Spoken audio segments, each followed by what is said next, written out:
That unity, okay? Meditation, unity. Are we seeing something? Focus. And the main conflict we see today with focus is that there's so much going on that we're taking in all the time. Hello, everybody out there. I hope you're having a wonderful time in your life at this moment, in these difficult times that we are seeing playing out in this dramatic play of life experience. First of all, I want to describe these terms I'm using in this video because I know it may seem complicated, but I want to simplify it before we actually start the video. So, how does sensory information that you're taking in very, very often, and it's very fleeting, and then process itself into working memory. Now, information is passed from the sensory memory into short-term memory via the process of attention. Attention, focus, meditation.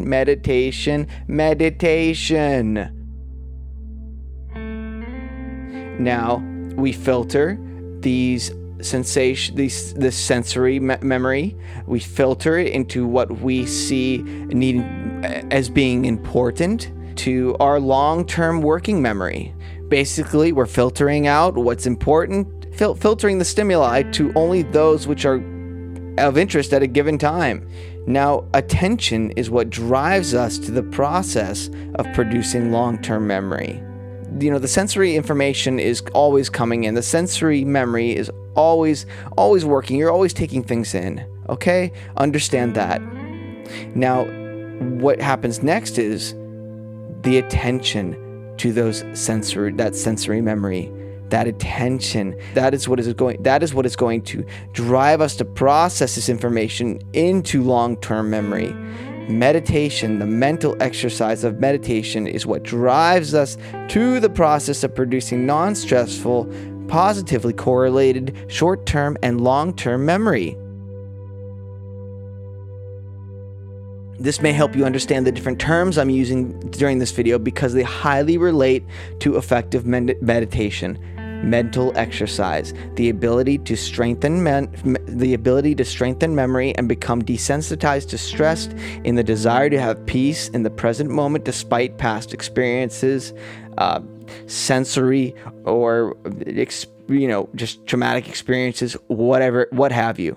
I hope this video helps you understand the many different ways in which we can see biology, neuroscience, and psychology while relating it to the yogic science of meditation. Enjoy. Right now I'm outside, directly staring at the beautiful Madan Mohan temple. Absolutely gorgeous. I have to kind of get away from the streets and the people because otherwise it causes too much disturbance in my mind trying to organize my ideas in these videos. So let's do this. Short-term memory, long-term memory, in relation to meditation. Now, this video is going to involve a bit of neuroscience, psychology, philosophy, and the ancient science of meditation. The yogic idea of meditation aligns very much with scientific evidence that we have today of what is happening in our brains and bodies, what is going on, involving sensory information, involving the short-term, the working memory, long-term memory. So these aspects play such a key role in meditation, and we're going to go diving into that. Now, let's define meditation first. Now, I'm going to tell you from the Webster's Dictionary what it means. So let me read that off to you. Now, this is the Webster's Dictionary. This is what Webster's Dictionary says meditation is. Now, this is relating to the more Eastern idea. To engage in mental exercise, such as concentration on one's breath or repetition of a mantra for the purpose of reaching a heightened level of spiritual awareness. Now, the yogis called this self-actualization, self-realization. Now, yoga means union. Now, self-actualization in the yogic term then would mean union with what? Brahma. Union with Brahma. God. We'll call him God, okay? We'll call him God just to make this easy, all right? God. Now, we've defined meditation. So now the yogis were focused on self-actualization, the process of becoming one with Brahman. We call this God for the Western audience, like I just said. Meditation involves learning to control the senses, the short bursts of sensory information, which are fleeting, and learning to transition this control into the long-term memory. So being able to take in the sensory information, meditate upon it, producing a calming effect. When you're out in the world, you're experiencing so much at once. So much stimuli is going on. You hear right now. You can hear in the background. There's speakers talking, telling you to leave your shoes at this gate over here before you go to Bunky Bahardi Temple. There's horns going off right over there. There's bird sounds. You know what? And most of that I'm not paying attention to. So part of this is also going to involve behavioralism, the conditioning that we experience when we're just so overwhelmed that we have to tune out. We can only tune into so much. So if you can control the short-term sensory information, you can control the long-term working memory. Your long-term memory from the past.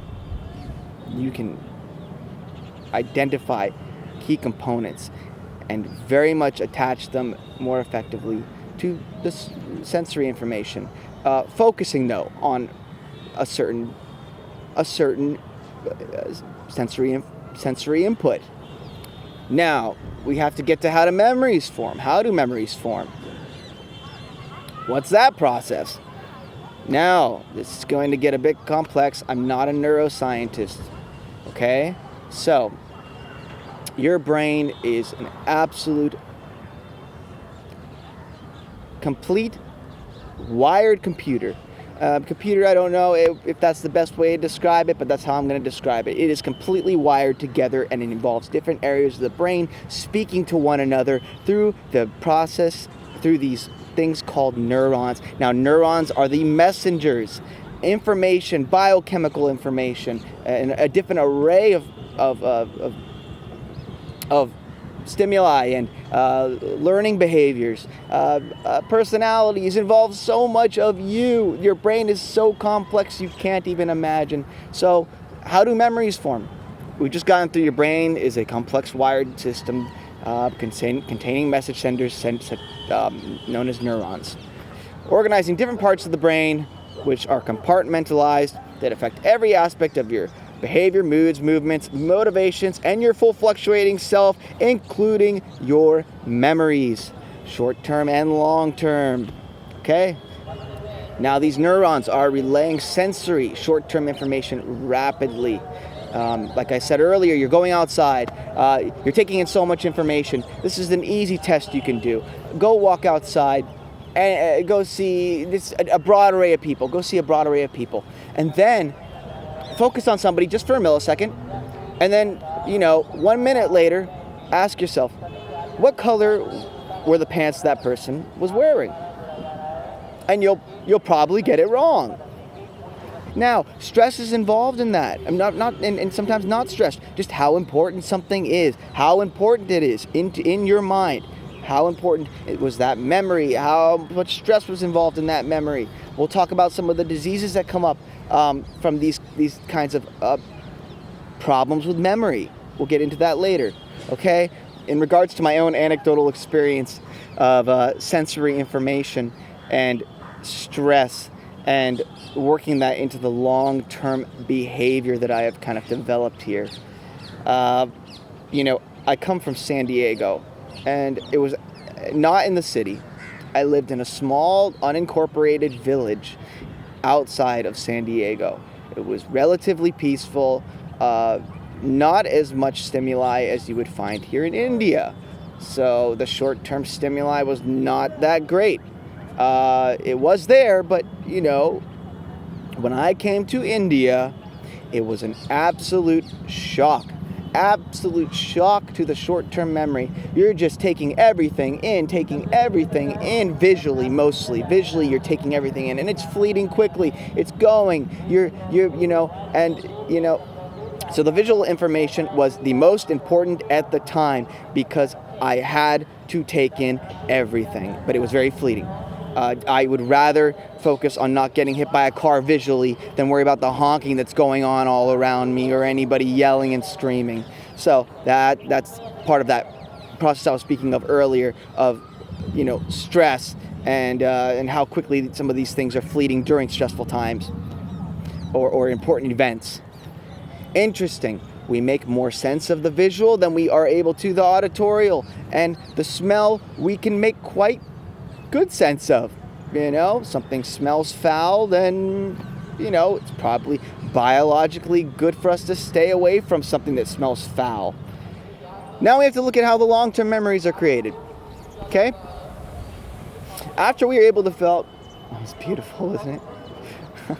So after we're able to filter out what is important and not important in our short-term sensory information, then we begin to we begin the process of being able to learn and to be able to create new neural pathways.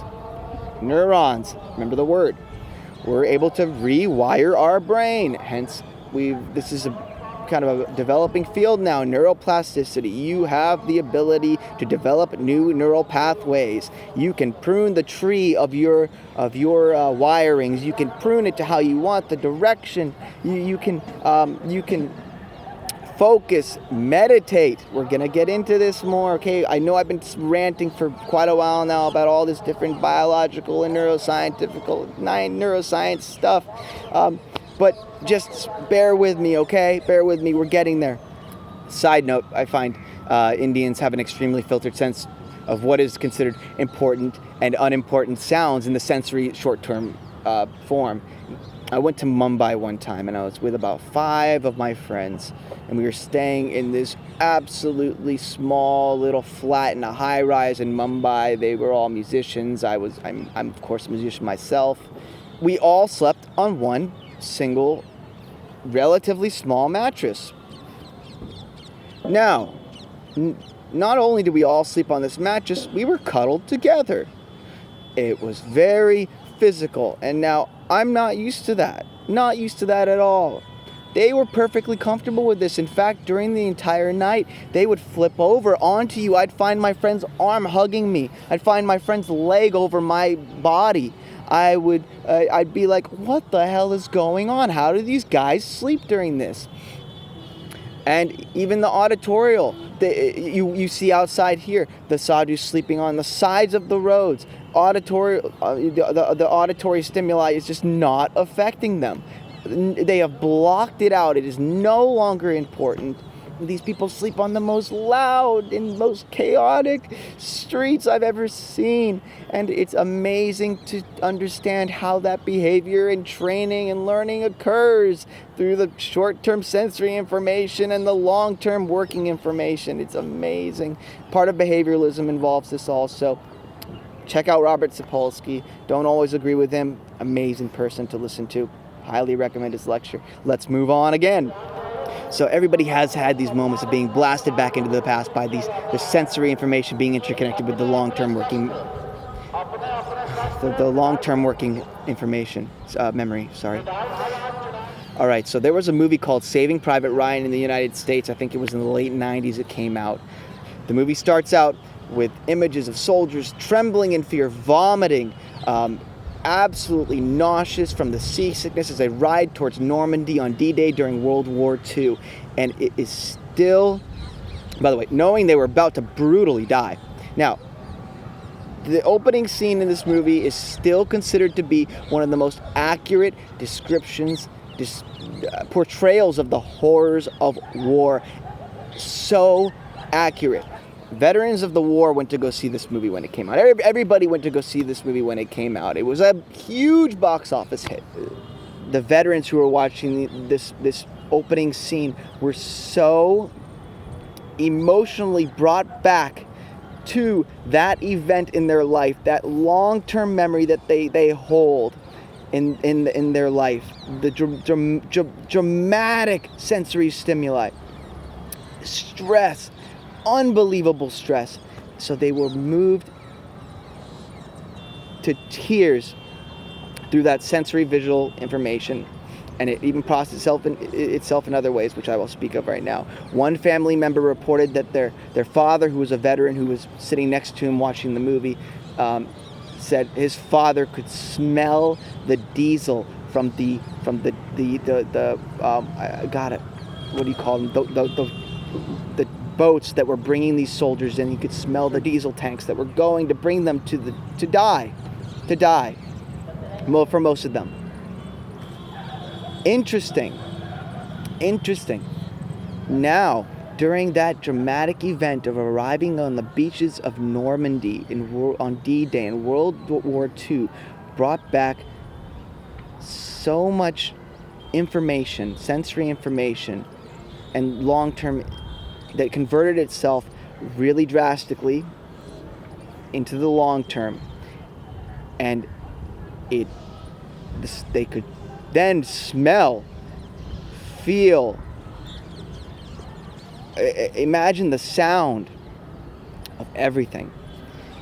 I imagine this is a great deal in why we see things like PTSD, where these sensory short-term information is converted to long-term, and something sparks them back into that moment, and then you have all sorts of problems.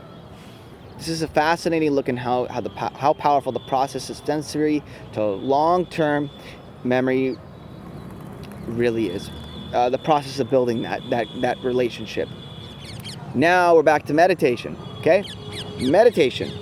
Mental exercise. That's a fascinating word that they chose to use, because it implies exercising, using the mind, strengthening the mind. Okay, mental exercise for the purpose of reaching a spiritual awareness. Now that's a vague term. What the hell does that mean? I explained it earlier. Self-actualization from the yogis' standpoint. Okay, let's return back to the ancient yogis. Okay. These were the guys in the Himalayas 10,000 years ago, living in caves. And these guys were practicing their own interpretation of science, which we now refer to as yoga, and Ayurveda, different other sciences that are involved in that, and I don't know too much about the other ones. Meditation was a big deal. Now, there's different forms of meditation. There's the breathing. I think we talked about this already. You have isolated, singular focus meditation exercises. You have cold exposure. If any of you have heard of the Wim Hof method, I highly recommend you look into it. It's the westernized version of this kind of sensory control, trying to control the senses so that you have been desensitized to the stress of that cold exposure. So the yogis, they wanted to control these senses. They really wanted to figure out how to control these senses. That was one of their main goals, to be able to control the senses, because that would lead to self-actualization. Coming back, they believed if you control the senses, you could become self-actualized, self-realized. You would become one. Yoga means union.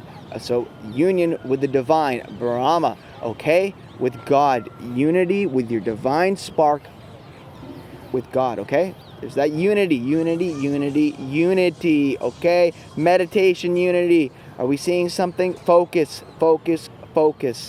And the main conflict we see today with focus is that there's so much going on that we're taking in all the time. You wouldn't even imagine. I'm like actually kind of warm right now because I walked here, but right before that I wasn't paying attention to it. There's so much you're not paying attention to. An important part of the brain that controls memory is the hippocampus. Now, there's other things the hippocampus does, but it is highly controlling memory and the processing of memory, learning. Now, the hippocampus is part of the limbic system, part of the lizard brain, we'll call it, okay? It's a little bit behind the amygdala, which is the fear response, very, very, very primal fear. So, interesting kind of connection. Anyways, now here's a question. Being able to control the short-term sensory information, would you be able to process and store long-term working memory more effectively? Studies say yes. There have been studies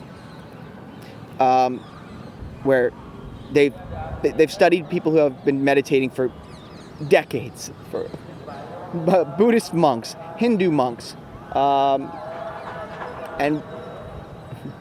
sorry, the sound in the back. What they found was that these people had enlarged the hippocampus. Now, people practicing meditation today, even in the short term, what you see happening, the more they are able to practice meditation, will specifically the reports, this study that I was looking at concerned mindful meditation. Okay? Just meditating on singularities.